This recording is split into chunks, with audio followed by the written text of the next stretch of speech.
Welcome to Inside the Firm, a podcast dedicated to small business owners and hosted by entrepreneurs Alex, Gore, and Lance Cayko.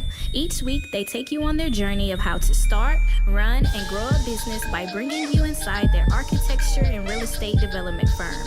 Get a behind-the-scenes tour of how these business leaders manage their clients and foster company culture while creating new and innovative projects. And now your hosts, Alex, Gore, and Lance Cayko.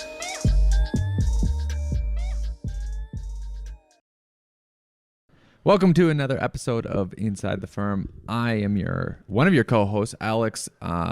Rough Framer Gore. I'm here with Lance Draftsman Cayko. We've both been doing those tasks. I've been out in the field for about 3 days this week. It's been awesome. It's been fun. I only almost hurt myself severely once, so that's an accomplishment, right? Didn't you fall off of a ladder on the barn? Yeah. Same thing there. Smacked my face against the lift. Caught myself with my bad shoulder. But it all worked out in the end. Landed on my feet. No big deal. If you want to be as cool as that, one of the first steps is to learn how to be a construction manager, especially for residential houses. You can, Lance and I put together a course called Architect 2 Builder. It's at Architects Guide 2, and it's spelled TO.com, architectsguide2.com. So you don't actually have to go out in the field all the time. I just went to help out, get a feel for the crew, and then also get us a little bit of on schedule, ahead of schedule. But learning how to manage your projects and build them and basically be a contractor is a huge asset to your firm, your livelihood, everything. You can go check that out at architectsguide2.com. This episode is also brought to you by Pella Luxury. You have never experienced a brand like this before. The collection of brands within the luxury division of Pella are the conversation starters, the pioneers of the industry who provide window and door solutions to discerning architects, the building industry, and beyond. They have decades of experience creating things no one else in the world is creating, and the collection of brands are brought together to complement and build on one another. They don't push beyond the limits, they set them. Explore PellaLuxury.com/the firm today. If you go to that link, you are supporting us. That's the easiest way to support us. So check out PellaLuxury.com/the firm today to help us out by helping them out. This episode is also brought to you by ARCAT. With project conditions changing and limited time to get things done, it's time to have good information at your fingertips. ARCAT.com provides architects, engineers, spec writers, and contractors with the most comprehensive libraries of building product content and designed so you can access it quickly and efficiently. Even better, ARCAT.com is free to use and requires no registration. So visit today and access the information you need now. That's ARCAT.com, ARCAT.com. Start building better content today. Back to you, Al Gore. Awesome.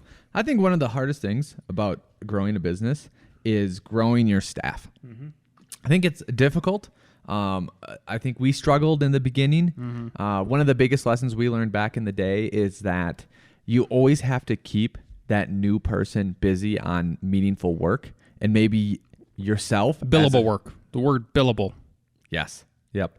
Yourself, let's say you're a sole proprietor, you have to then take up the slack, meaning you might not be doing billable work. You might be doing managing, marketing, getting work, working on your system, working on your template, a whole bunch of other things that you can do. But make sure that they always have billable work from the moment they come in to the moment they leave, and make sure that you basically have 2 to 3 projects. We've talked about this, 2 to 3 projects, so that once it goes to the city for review, they have something else to do. Once it goes to the client to review, they have something else to do. Maybe you have to coordinate with structural or something else so that they can balance that.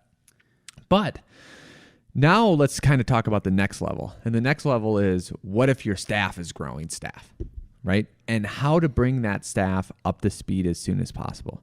And the biggest tip that I can have is, a lot of times when people come in, they're thrown into red lines. They're thrown into horsepower work. And that's what you need them. There's someone leading and they just have too much on their plate, and they just need someone to do elevations or floor plans or just tasks like that. So I don't think you're ever going to get away from that. And I think it's necessary to help out the people that are managing those projects.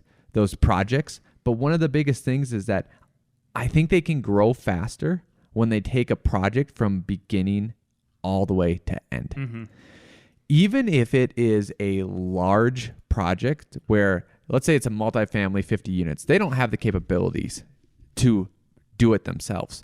But maybe that project, they start with that project manager, and even from the floor plans, like, okay, that person is sketching out floor plans and then the other person is executing them. Then they go into elevations. Like, they do the whole project beginning to end, because I think it cements everything into place, into what a project needs and takes to get done, who you need to coordinate with, what you need to think about, where you need to know to get codes. Because if you only do red lines, help out, horsepower, it's all not connected to any sort of structure, to any sort of tree. So what we like to do, because we have them more, is like, okay, it might be a house. Mm-hmm. A house is a good place to start. Or an addition, I don't know if you get the full ramifications, but you could, of what the zoning rules and stuff like that is. But our suggestion today is start them from a project from scratch. If you could do at least one of the 3 projects that they have and the other 2 are horsepower, I don't think you're going to get away from that. But the learning curve, I think, just skyrockets when you do that. Flattens. There you go. There you go. Yep. That's how you flatten the curve, everybody. Just so you know. Flatten the curve. Yep. Awesome. So it's it, Lance. You have an article from New York Times. I had to put my computer here on airplane mode in order to even pull it up, because the New York Times wants $1 from me, and I'm not giving those guys $1. It's not happening on my watch, that's for sure. So I actually found this article on LinkedIn, or I don't know where. It was in the Entre Architect community before Christmas, but it is still 100% valid. And I wanted to just see what your reaction was. I don't even think you saw this, Al Gore. So if you're on the YouTube, you're watching this, you're seeing it on my screen here, which is awesome. New York Times: architects are the latest white-collar workers to confront bosses. Bosses like Al Gore. Look at that guy. He's intimidating. I'm intimidated. Saying they are overworked and underpaid. Architects at a prominent New York firm. Al once worked at a prominent New York firm. Architects at a prominent New York firm want to unionize. Yep. Others could follow. They're all raising their left hand. Looks like whatever that is. Voting. Communists. For decades, architects have enjoyed a place along doctors and lawyers among the professionals most revered by pop culture and future in-laws. That's hilarious. My future in-laws didn't care if I was an architect at all. And for good reason. Architects spend years in school learning their craft, pass grueling licensing exams, and put in long days at the office. Still, there is one key difference between architecture and these other vocations: the pay. Even at prominent firms in large cities, few architects make more than $200,000 a year, according to the American Institute of Architects, which advocates for the profession. Most can barely earn 6 figures, if that, a decade or more into their careers. Which is true, because if you go to the AIA salary survey tool or whatever, you just type in AIA salary. We actually use it. I mean, we had an interview or a review with an employee yesterday, and I think it's a pretty good metric. And I think it's pretty accurate because they're literally surveying people. We're not in the AIA, but they're surveying architects and what they're paying people, right? So on Tuesday, employees at the well-regarded firm Shop Architects, people that work there, said that they were seeking to change the formula of long hours for middling pay by taking a step that is nearly unheard of in their field. They are seeking to unionize. The organizers at Shop, which has about 135 employees and is known for its work on the Barclays Center in Brooklyn and a luxury building south of Central Park, previously called the Steinway Tower, among other projects, said well over half their eligible colleagues have signed cards pledging support for the union. They plan to affiliate with the International Association of Machinists and Aerospace Workers and are asking for a voluntary recognition of what would appear to be the only union at a prominent private sector firm in the country. Quote, "Many of us feel pushed to the limits of our productivity and mental health," end quote. The firm's union backers, I know you want to jump in and I'm going to let you. Yeah. The firm's union backers, who call themselves Architectural Workers United, wrote in a letter to the firm's leadership Monday, quote, "SHOP is the firm that can begin to enact changes that will eventually ensure a more healthy and equitable future." God, I hate that word, equitable. End quote. And here's, just before Al jumps in here and asks me a question, I'll tell you why I hate that word, equitable. And it's one of my favorite modern-day philosophers. Just the other day, actually tweeted out something that I thought was perfect to think about when you hear this buzzword equity. Dr. Jordan B. Peterson, quote, this was like 2 days ago: "How in the world is diversity commensurate with equity? They oppose one another by definition. We're all different. Importantly, but all outcomes should be the same. Else discrimination? Question mark." So those two are just, they always seem like they were competing to me. Al Gore, I have a question for you. Yes. Before you jump in here. You worked in New York. You know people that worked at SHOP. What is the deal with, for instance, then the next sentence here is, half a dozen SHOP employees said they worked about 50 hours a week on average, and often 60 to 70 hours when a key deadline loomed, usually every month or two. What in the F is with these New York firms? What is with these firms doing this to workers? Because we don't do that here. And we do award-winning architecture. Like, what is the problem? Yeah. What is going on? And I don't remember too, so I'll tell it specifically because I have a story about that. But some of our California friends went from North Dakota State to California. You know who I'm talking about. Mm-hmm. Did he have this work? Mm-hmm. It was like this too, wasn't it? Mm-hmm. Yeah. So the quick story is, You guys don't have watches on the East Coast or West Coast? they don't. Basically, I worked at the Studio Daniel Liebskin, and we had a bunch of friends from SOM, from SHOP, from every firm is there. And then architects are nerds, so they just hang out with each other, right? Yeah. And they know each other from school, from Columbia, stuff like that, right? So anyways, one of our friends from SHOP came up to the office. I think this was around Christmas or whatever, because we were all going to meet and go out, and just looked at our studio. And our studio was open desk. People were talking, hanging out. It actually reminded me, I just came from the job site. I walked upstairs. It was like buzzing upstairs with people talking to each other. This is the most activity we've seen in the office in 2 weeks. Yep. So, and that person that came from SHOP was blown away. They were blown away at Liebskin's office? Yeah, at Liebskin's office. Because everybody was hanging out, being sociable. Sociable, whatever. It was probably 8 at night. Liebskin, we didn't really get off until 8 at night, but we didn't start until like 10 in the morning or something like that. And we just asked, like, what's it like at SHOP? And this is just one story. This is only one story. So they said, well, our desks they're designed and they look good. They're made out of wood, but they're basically cubicles. And no one really talks to each other, and it's dead after whatever o'clock. Like, it's dead. So, like, okay, maybe they work, like, Liebskin work long hours too, but they're not unionizing yet, right? So first, I think it comes down to culture. Like that social interaction, doing something cool with friends that you like and having a positive attitude is what kind of gives you meaning. So like if you have the separated kind of contentious thing, there was another firm where people were very contentious in their designs and overly competitive for themselves in a cutthroat way rather than competitive as a, and I hate to use this word collective because it's like, I'm a individualist, but there is a certain point where like we couldn't have a firm if we didn't have a small little society with culture here, right? Yep. So collaborative, yeah. Yep. So I think we made this a rule. It's basically 40 hours a week. Some people, there might be a deadline or they might be going on vacation. I think they would hit max maybe 50 hours a week, which a lot of people coming from school, like, isn't that bad. And sometimes that happens. But, like, that's kind of the max. It's not 60 or 70. And you know who usually steps up to the plate more? Actually, here's who steps up to the plate and goes above and beyond and works the longest hours and the hardest at the firm, first and foremost, and it will always be like this, these two guys. Well, the owner, yeah. The owners. Like, it's on you, owner. You don't you don't capitulate and start putting that on your employees. That's not their burden. Like your poor planning or you biting off too much for them to chew is that your problem is not their problem. Like that's your problem. Yep.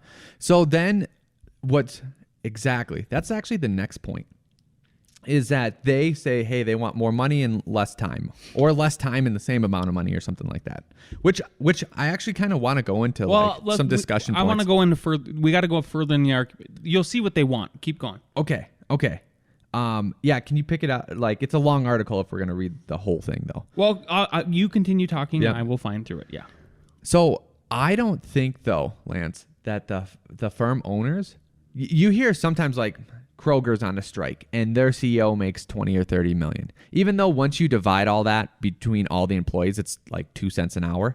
I bet you shop architects, like their firm owner might only be making 300 to 700,000, which also seems like a lot. But a doctor just doing doctor stuff, not in charge of 135 people, will be making 350,000. So it's not like you could. I don't think that the owners are taking advantage and like, I'm making $10 million and I'm paying everyone else $50,000 and I only have 100 employees. So like, if you did split up my salary, it actually could go to raise it.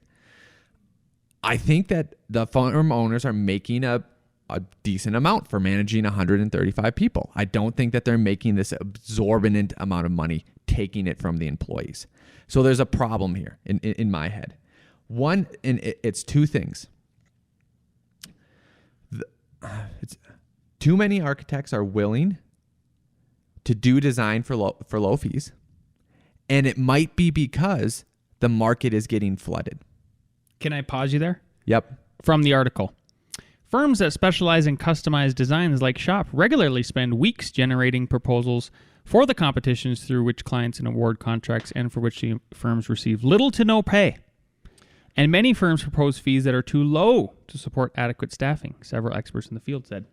So that's one fact. So then do we go back to the colleges and because I mean, the college asks prominent or non-prominent alumni what their opinion are, like, stop sending out as many architects. Stop sending out as many architects. But then you're kind of shooting yourself in the foot because now you're not in a competition.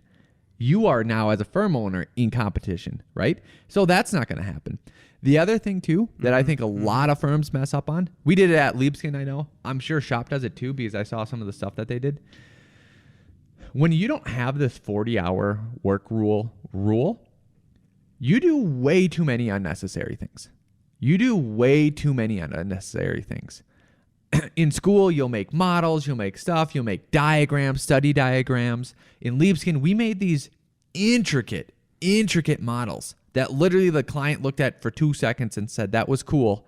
And I'm not even talking about, like, we would make realistic models where it was what the building was going to be. Probably actually useful. We would make, like, conceptual models of art and design and diagrams and all this other stuff. And I bet you, I almost know for sure because I was in that experience and just going through college, 10 to 20% of what you're doing is unnecessary. And I had to realize that too when doing a firm is like, hey, I only have this many hours. What can I cut out? All that stuff is cool. All that stuff is a passion project. Like that art, that and it does help you win awards. It does help you get recognized. So there is a little bit of balance there. But when you have an influx of people coming in and they all want to do that and there's no cap on... Big influx. Yep. And there's no cap on time, all of a sudden you're going to be working that 60, 70 hours for $50K in New York, which just isn't enough. Back from the article, OMA, a rival firm, recently raised heckles on a social media for a job posting that included, quote, no 9-to-5 mentality, end quote. A former junior architect at the firm said in an interview that he had often left the office at 10 or 11 p.m. and sometimes after 3 a.m.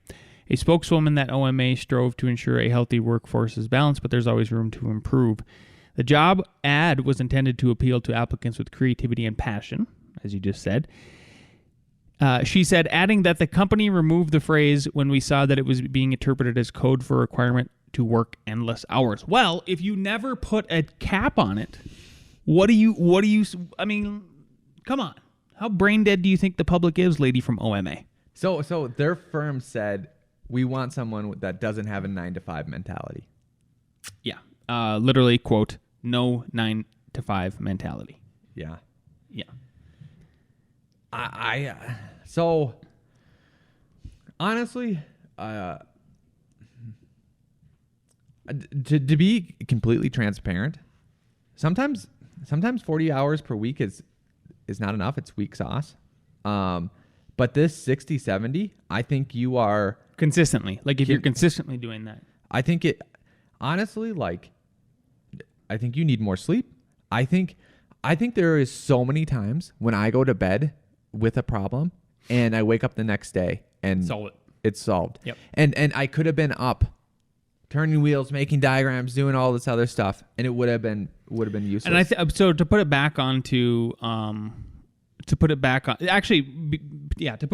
the principles again, the people running the firms, if you are one of those people listening to this show, the other thing I think you need to do is you need to recognize as a principal when you come up with a concept, an initial concept for a project, and or maybe you are even doing the initial concepting yourself about knowing which one is the one, making the executive decision, and not even spinning your own wheels. It all starts with you.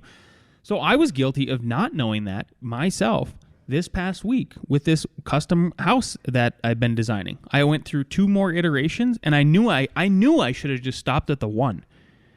And then I should have stopped at the one. I should have lost the sleep. But I to be fair to me, like I haven't actually sat down and drafted in Revit for, since I think before we even built it in this kind of capacity, specifically like a house from scratch, before we designed or did the development. So anyway, that all starts with you, because then you can direct staff from there on out. Like it should just be deliverable.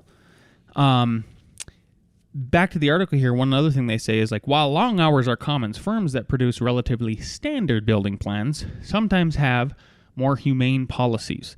Right, because they have like limited, they have put a cap on the thing. They've put some kind of framework around the thing. Many architects said, but sophisticated design firms often regard themselves as artistic enterprises as much as conventional businesses and can have fewer safeguards. So for graduates listening, you should also be aware of this. Like, it's really up to you on what you want to do with your life. And sure, you can get with your buddies and try to unionize and everything like that. But I think you're trying to fit a square peg in a round hole. Like, you're up against, and go for it. If you want to climb that mountain every day and unionize and try to do all these things, what you might end up doing is you might end up destroying the one thing that was special about those kind of firms who treat their employees like this. Like, I'm agreeing that they shouldn't be, that they need to be better at time management and better at fee management and all of those things. I think we do a really good, healthy balance between that, and it's the truth, because like right to the left of Al, there's the cover of Builder magazine. Like, I don't know what else to say. But you're walking into those environments, so like you need to be careful. So like for Al, when Al went to New York, Al didn't have any kids. Al had nothing better to do than to do that stuff. He had nothing better to do than that stuff, and that's what he wanted to do. But he didn't go and unionize about it. Lance had to find a balance. So I went to Studio HT to try to find that balance before everything imploded, and then we all got laid off. But it's up to you. It's like there are those firms out there. They're the ones. Architects of the Year. It was a great firm. You weren't doing the Guggenheim. Yeah. But you're doing good stuff. I think the problem is that these firms, you said, what's up with the East and West Coast? That's what you said. Do they not have clocks? A lot of these firms that are this big, they're doing passion projects. And if you remember what Frank Lloyd Wright once said, he goes, some client was asking him, like, how much is his fees going to cost? How much time is it going to take? And he goes, to get the right concept, it might take me 1 day. It might take me 6 months. And that is so, so true. Frank Gehry, a Guggenheim house, a Guggenheim building might come in 1 week of thinking, or it might come in 6 months of thinking, right? And anytime you have a passion project that you are passionate about, you will automatically put in a lot of time to do it. And these firms that are going after that are attracting those people. I think maybe a clear solution, and maybe the union should recognize this too, is that there maybe should be levels, and you should realize where you're at in the levels and how this works. And here are the 3 levels. You're in a passion firm, not in a cookie cutter firm, okay? The first is, to make that work, you do need to throw manpower and ideas and creativity and explore these ideas and make these models that don't make no sense, but whatever. So you have your junior staff. You have a pot, and it is a heavy amount of junior staff. And maybe the union can do this. Maybe you could do it without a union. Hey, if you come in, you're in the junior staff level, and this is 0 years of experience, up to 7, but probably 5 at the 5. But we can understand that. Pay is around this. It's going to be a lot of hours. It's going to be like literally no limit on time, and it's just going to be a drudge, right? But it's going to be a passion project. And I would have took that, and I did take that. Like, I don't care. I have nothing. I'd rather just do my passion and live in my shitty apartment than do something else, right? And live in New York City. Then there's going to have to be managers and people that actually know how a building gets put together, right? I think that not everyone can be that. And you need to tell people that. You need to recognize yourself and really have a gut check. Do you want to be what Alex just said? It's not just about it's actually more than just knowing about how buildings go together, because I would even argue that the first set of folks that he mentioned in this little setup is they also know how buildings go together. Managing people is a skill set. It is a very special skill set. We just talked about it. So all of a sudden you go from a bunch of people that are I'm making up a number. This is not a real number, but 50K, to now a small group of managers. After 5 to 7 years, you're now a manager. You know how to put it together. But you just went from 50 people to now there's only 7 people. And if you exceed, if you're in 7, 8 years, but you're still in that lower amount and you didn't make it into manager, you might have to leave. If now you're having kids as a male or female, it doesn't matter. You're both putting in effort. This might not, that 50K level might not be enough for you with all the work that you're doing. And guess what? You are not in the firm that aligns with the concept of where you're at. Now those 5 to 7 people that are managers or whatever, now you're making 100, 125. And then you have your principals that are making 200. Something like Making that. It up. And I know what you mean. There's 2 or 3 of them, whatever. I think where you're working right now might not be in line. You are in the wrong place. Yeah. Or the wrong year. Yeah. You're 7 years in, and you're doing the work of a third year person that doesn't have all these life responsibilities. And honestly, good for you. You're grown up. You want to take vacations. You want to live life with a exactly. spouse. There is literally nothing wrong with that in that sense either. I bet you take a lot less weight home. Right. But how are you when you get to go home? They'd be like, well, the unfair thing is that, like, I can't compete with the third year person out of college that wants to do all this stuff. Yeah. So either you're a manager, either you become a manager, or you go to another firm that fits that lifestyle. Or I'll give you one more. Okay. Feel free to start your own firm. Try it. Yeah. That's it. Seriously, if you've been a long time listener to this show, you know that a lot of the ways that Alex and I have built this firm from scratch came as a direct result of the things that we didn't like at the firms that we were at before. And so it's still a mostly free country. So feel free to start your own firm and build your own firm in the ways that you feel like you can achieve as many of those things that you want possible. Yep. And why I kind of back Lance up in that is because you might, through your rules in your organization, be creating a double bind that you don't know. Hey, we want all this. We want to raise. We want less time off. We want all this. And we also want to be the most creative, Bingo. most sought after, most innovative firm that ever exists. Jesus. Those two things might not work. Yeah. They might, to again go back to Jordan Peterson here, they might not be commensurate with each other. There you go. There's a word. There's a bigger word. So, okay, that's what I got. Actually, he has more. Are we going on to the next one, Al? What do you got? What do you got up next here? We've been talking about housing, and housing is a huge problem. It's not left. The shortage of it. The shortage of it. Yeah. The shortage of it. There's an article, and I'm going to read through some highlights, but the article is called The Housing Theory of Everything by Sam Bowman. And Lance and I have basically stated that we think the solution to housing is in less dense areas, right? Yeah. But Lance and I know from, was it just last podcast, that sometimes we're not always right, and sure. we're open to grow, right? So this person is taking the position of density, and I kind of want to run through at least that side, because if you don't understand the different side, you aren't giving full consideration to what the possible solutions are, right?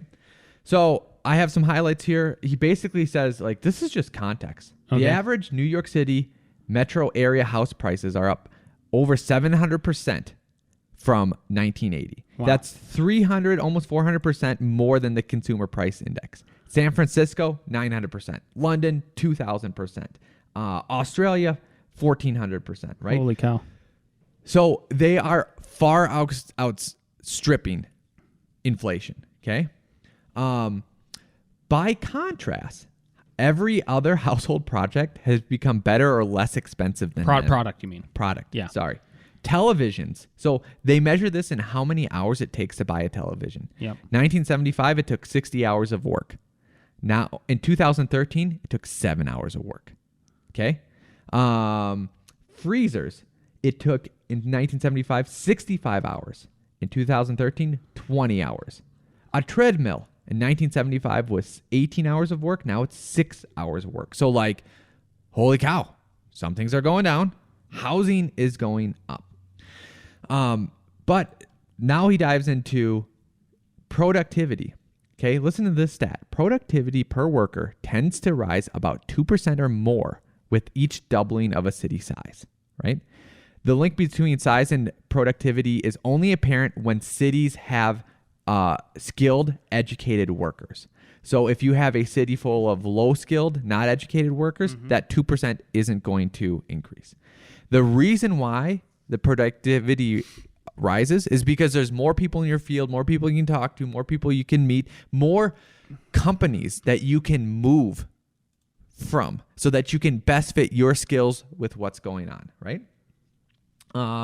This means many people are working. If you can't move to those cities, you're working in less productive places, right?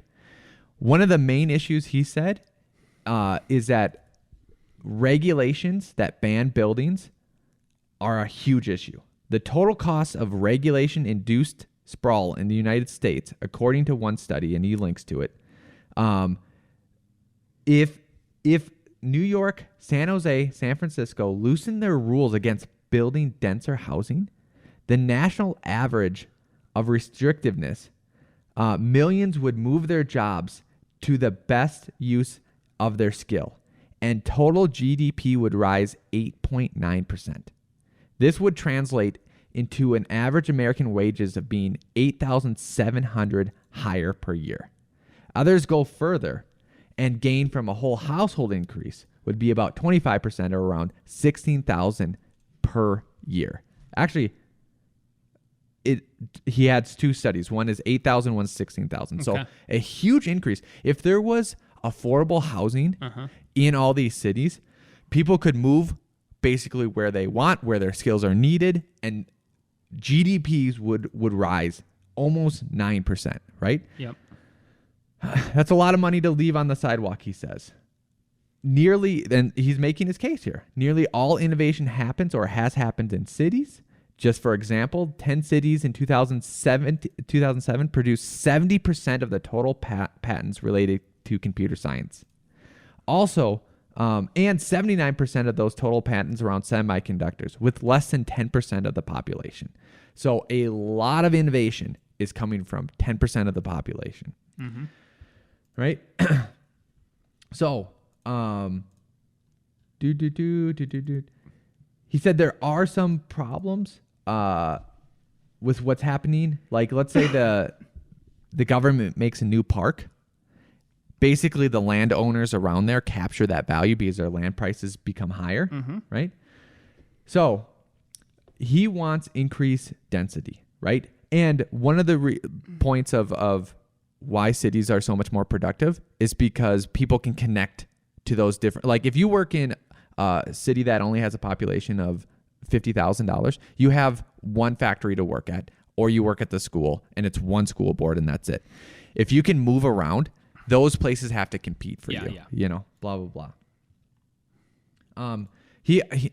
He also suggests that basically density solves a whole multitude of issues. I don't agree with all of these, but he says walkable cities help fight obesity because you're walking more. It helps fight climate change because you aren't using a car more. Then he argues for passive houses. Even though the carbon footprint of these dense developments is higher than a single-family home. Just saying. Yes. He also argues for passive houses because then there's less cost, producing that energy to heat the home. The only problem is, like, okay, you're getting into a double bind. Like, you can't argue for passive house and affordable housing. They are more expensive. Like, you can't do it. Yeah. And if you say the energy savings will change in the future and you'll save more money, the cost of housing, and then remember that you're paying an interest on that. So you're literally paying more in the beginning. Like, it doesn't help solve the problem as much as you think it does. I would just like to see both ideas be allowed to compete. So this dense idea versus this low dense idea allowed to compete. Let the winner win out just by what happens with the market. And I also think it's counterintuitive to, like, you're literally seeing the trending of people moving out of dense areas into less dense areas due to COVID.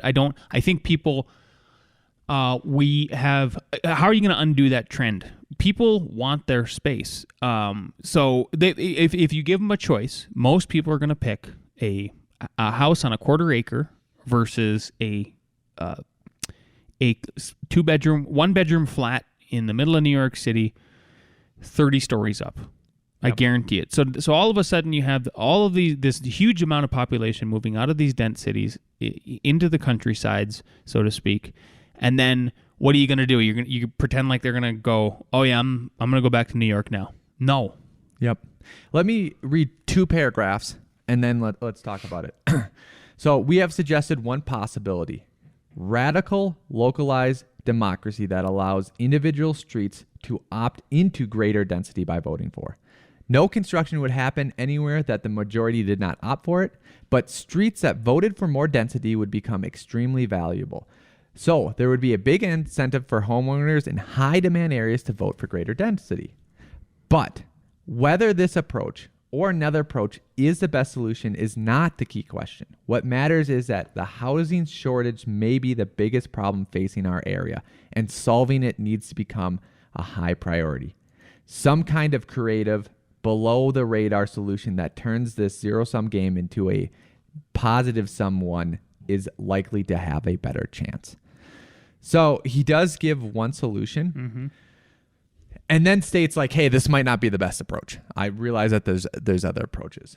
One thing that's hard about this is that if you take a neighborhood here in whatever city you're at and you say, hey, we're going to increase the density, the problem is that you might have to redo infrastructure, and it costs way more to rip up a sewer pipe and replace it, or redo, like, the roads might not have capacities. The sewer line might not have capacity. The infrastructure of where that sewer line might not have capacity. If you took Longmont and tried to make it into even Paris density, you would have all those infrastructures would have to up. You'd have to redo power lines, right? Yeah. So literally, like, you have to take something out and then you have to add something back in where there's already a mess of different things. So that's why Lance and I said it could be more expensive. There's other solutions too. I think talking about it and realizing both sides might help gain and make some other solution that we don't know. Yeah, and honestly, so he let's think about his little argument he just made too about not Al, but this author about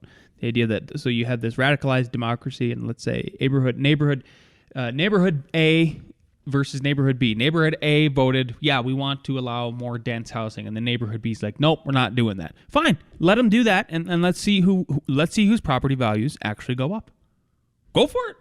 Yeah. I'm all about this experiment.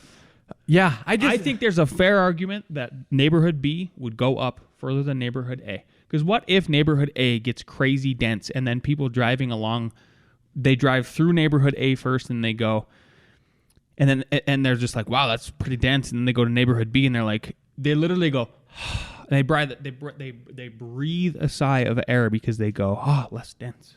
Right. But hey, I actually agree with that. So that unit in B might be worth more than the individual A. But that landowner of A might say, hey, I put 8 on there and all of them are less. And it's also lowering the price of housing, which is what the argument is housing is too high and it's gumming up our system and not letting people to move or things like that. Or you can't even get one because it's so high. But through having my land, the percentage that I got from selling all of those actually made me more money and it lowered land prices too. So I think both can be true. What I'm saying, What I'm saying though is like it might not work out because of all the infrastructure, all that other stuff, right?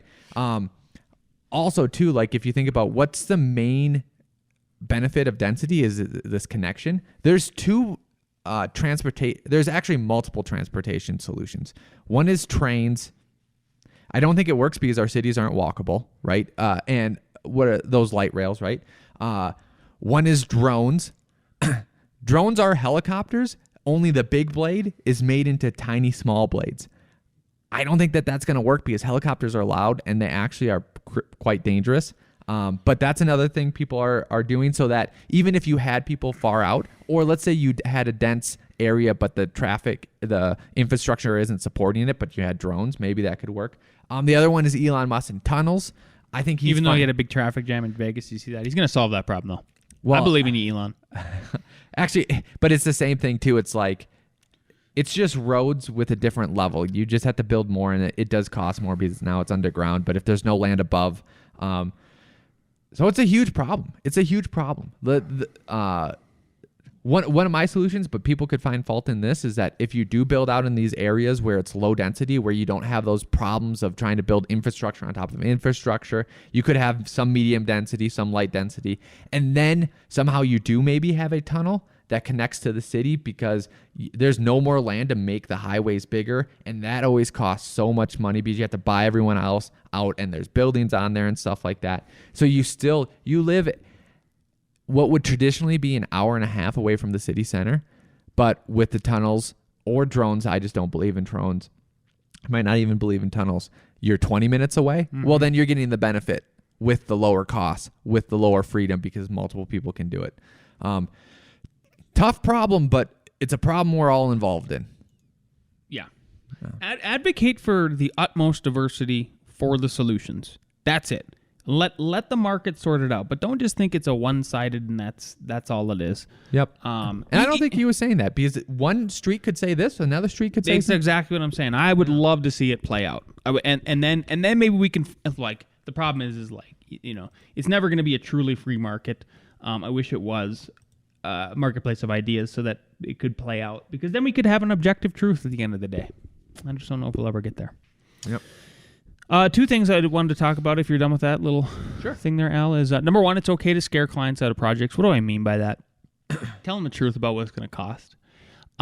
Especially if you've taken the architect to builder course and you are building projects and you're building an empirical set of data like we do at the firm, consistently updating our spreadsheets, knowing what materials costs, And then, therefore, when you go to meet with a potential client, like I did last week, for just a fairly substantial addition on their house, they said they have everybody's got their number in their head, right? And it's still somehow $100K. I think I can get this done for $100K, and I go, yeah, I think that's a good starting point. I'll put together a design proposal for you, and then what I'm also going to do is I'm gonna show you guys. I'm gonna give you guys a set of plans that we did for another client. And here's their construction budget, and you'll see what $100,000 gets you. And the other budget that I sent them, by the way, was like a 600 square foot, basically 2 or 3 bedroom like addition off the back of your house, $140K. And they wrote back to me and said, "I think you successfully." They were very polite and they were actually really thankful. They were like, "I think you successfully scared us out of this project for now." And they were not rude about it at all. They were but thank you, because now we can plan for like what we think it's going to take to actually get it done. We want to get it done. We'll be back in touch. And I'm confident that these people will, because what you have done for folks is, first of all, you've saved them and yourself all sorts of time and anguish and angst, right? Because no matter how much you warn them about their initial budget and maybe that it's too small, if they end up going, and they don't believe you, and they end up going through with their project, at some point there's going to be a point of contention and angst, and it might get put back to you, especially if you never got them to put it in writing. Like you never said, "Look, I think your project's going to cost X amount of dollars," and then if you just verbally say it, right? But the other thing it does is it sets them up to be able to have a goal to attain. So do not be afraid to just tell the absolute truth about budgets and scare people out of clients, even if it means you losing some work. Remember, the way they left off with the email with me was, "We will be back in touch." So that future work is probably going to come back, right? But also, too, like, you're telling the truth. Yeah. You're doing the right thing. Yeah. Yep. Other thing is, we did end up getting a client who was a victim of the Marshall wildfire in Boulder, County, Colorado. So I signed one. The other guy, I think, just went cold, which is fine. And so I'm really happy to be helping out one of the families. But I got to say, some of the rhetoric on social media that I've seen is, if you are in a community and you have one of these fires rage through, please do not advocate for your social justice cause over their cause of they just want their damn house back. These people are not interested. Maybe they are interested in the things you're interested in later. Example, we need to make some people I've seen screeching online about this. We need to be advocating for the city of Louisville, just one example, Superior, whatever, to make sure that these homeowners build net zero homes, that they build 100%, absolutely 100% sustainable homes, that they only put on materials in the exterior of their building that are like 100% fireproof. Well, that's very difficult to achieve. I mean, they'd have to be all metal in theory, and then these people don't even know the details. I'm not even going to get into the minutia of what all you architects and building professionals, and maybe even other folks who are just listening, who are cursory level, adjacent level professionals, know what it takes to fireproof a building, right? What the burn victims actually want is their frickin' house back. Have some empathy. Squash your stupid social justice nonsense for now. They want their life back. Yeah. They want their life back. Can you imagine how devastating it would be to lose your house? Think about it. Well, also, too, it's like... everything in that house is gone. And then you got to deal with trying to find somewhere to live for you and your family with already there's a housing shortage, dealing with insurance. Then you got to deal with, in this case, FEMA, and who's actually going to clean up your lot? Is it going to be, you're going to wait on the feds who take forever to do something, or are you going to hire a private company? Then you got to find an architect. Like, come on. It is not possible for you to solve everyone else's problem. Mind your business. You know what I mean? Like, you cannot, you can't make everyone happy, and if you do, you literally don't have a solution. And it's also not possible. It's so okay, sounds good. Where are we at, Nick? Do we have Nick with Nick Reads? Somebody better than Elon says he's better than Elon here. I believe it's Nick. Nick Reads. Hello, best friends. Happy New Year. A reading. Life is not easy. It's not. Don't try to make it that way. Life's not fair. It never was. It isn't now, and it won't ever be. Don't fall into the trap, the entitlement trap. A feeling like you're a victim. You're not. Get over it. Get on with it. So the question we have to ask ourselves is, what is success to us? What is success to you? Is it more money? That's fine. I got nothing against money. Maybe it's a healthy family. Maybe it's a happy marriage. Maybe it's to help others be famous, to be more spiritually sound. Leave the world a little bit better place than you found it. Continue to ask yourself that question. Now, your answer may change over time, and that's fine, but do yourself this favor. Whatever your answer is, don't choose anything that will jeopardize yourself. Prioritize who you are, who you want to be, and don't spend time with anything that antagonizes your character. Be brave. Take the hill. But what is my hill? So first we have to define success for ourselves. And then we have to put it into work to maintain it. Make that daily tally. Tend to our garden. Keep things that are important to us in good shape. Where you are not is as important as where you are. And it's just as important where we are not as where we are. Look, the first step that leads to your identity in life is usually not, I know who I am. The first step is usually, I know who I am not. Process of elimination. Defining ourselves by what we are not is the first step that leads us to knowing who we are. You know that group of friends that you hang out with that really might not bring out the best in you? You know they gossip too much, or they're kind of shady. They really aren't going to be there for you in a pinch.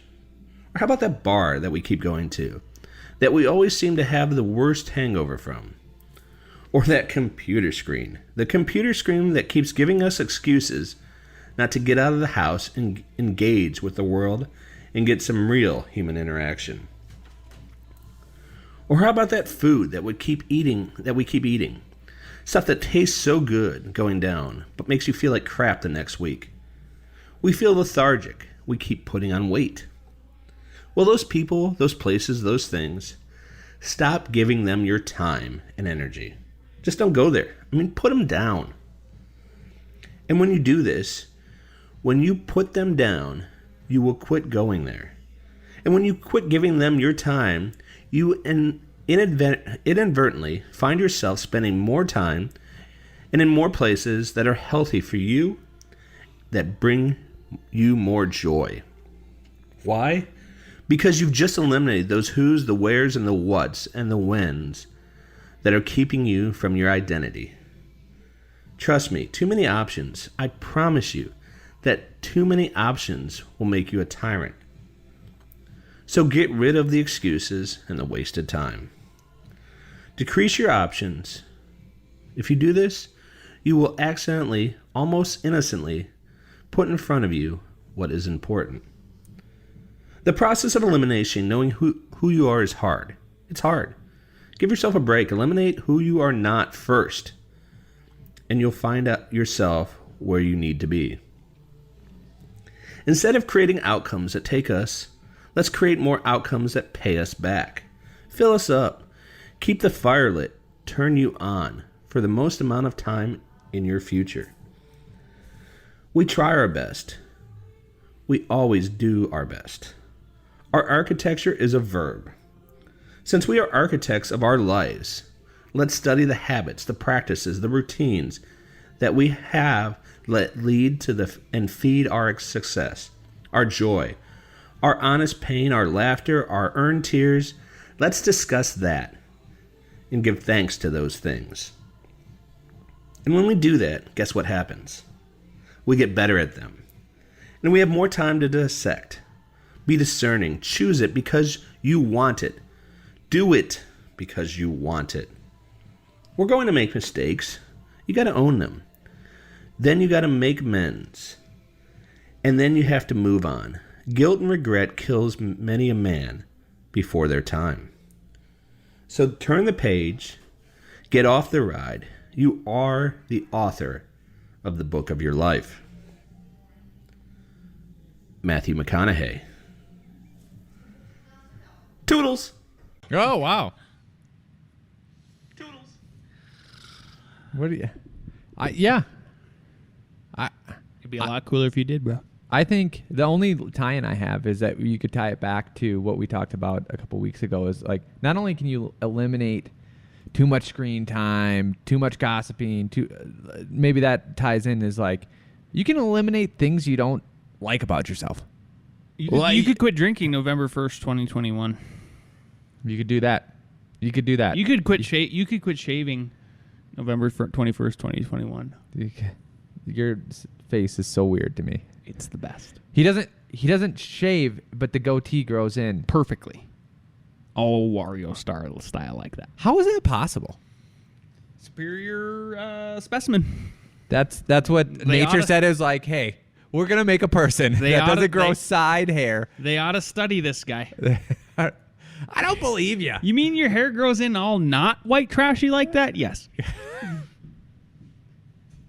I have nothing else to say. I tried to spin it. Here's what I've got. Let's bring down the crew for some A.R.E. Jeopardy.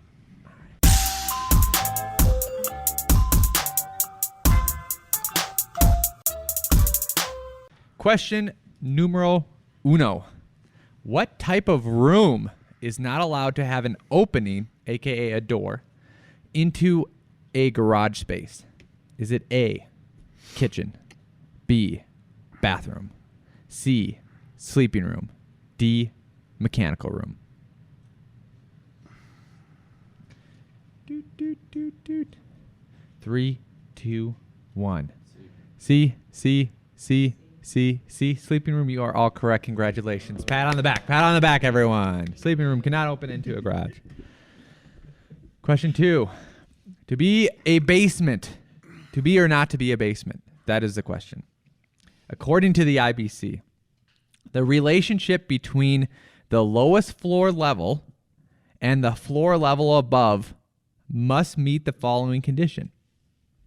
The floor level above must be A, the floor level above must be less than 4 feet from the grade plane. Right? Must be less than 4 feet. B, the floor level above must be less than 6 feet from the grade plane. C, the floor level above must be less than 3 feet. Or D, the floor level above must be less than 12 feet from the grade plane. In order for it to be a basement? Yep. Okay. Yeah. Yeah. Yep. All right. 3, 2, 1. B, C, B, A, B. So B was 6 feet. A was 4 feet. IBC answer is 6 feet. I believe Boulder has modified it and is 4 feet. So just know that becomes an issue. Like, know that not only look at the IBC or the IRC, but look in what the city might change it. I had one project that had both those questions on it. Oh, nice.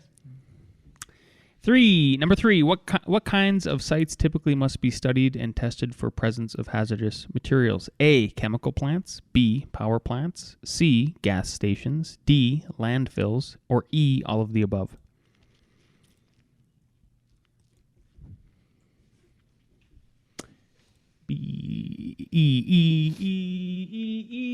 Correct answer is E.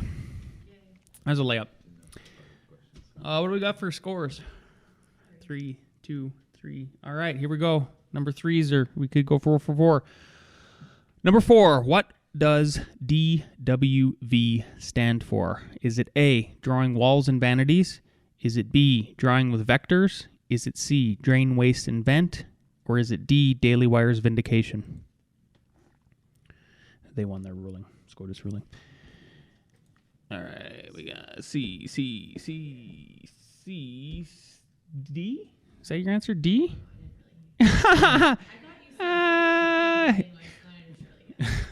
So, the correct answer C. Who has and 4? vent. All right, we got a tiebreaker. Okay, coming in hot for the tiebreaker. Fastest person to give the correct answer wins. Everyone else gets a try after the first person goes.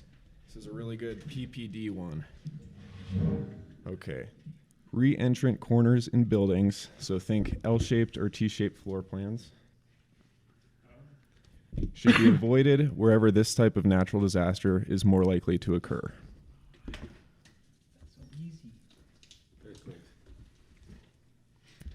Good job, the Tyler. winner. Where are we going to eat? I think they were saying Hefes. Hefe's? Yeah. Nice. Way better than Runza. Way better. Runza, if you're listening, I'll still read an ad for you. No problem. No problem. Or cash that check. Check out architectsguide2.com for the Architect 2 Builders course. Lance? If you're watching on YouTube, please share this episode with a friend, a colleague. Make sure you hit that like button. Leave us a comment. Subscribe. We'll see you next week. All right. Let's go to Runza. Trying. Read the entire earthquake FEMA. I didn't even hear what you said. Daily Wire. Of all things you would guess. Sorry. What's up? Ben Shapiro fan. Yeah, huge Shapiro fan. Driving? Lance? Huh? You driving? I could.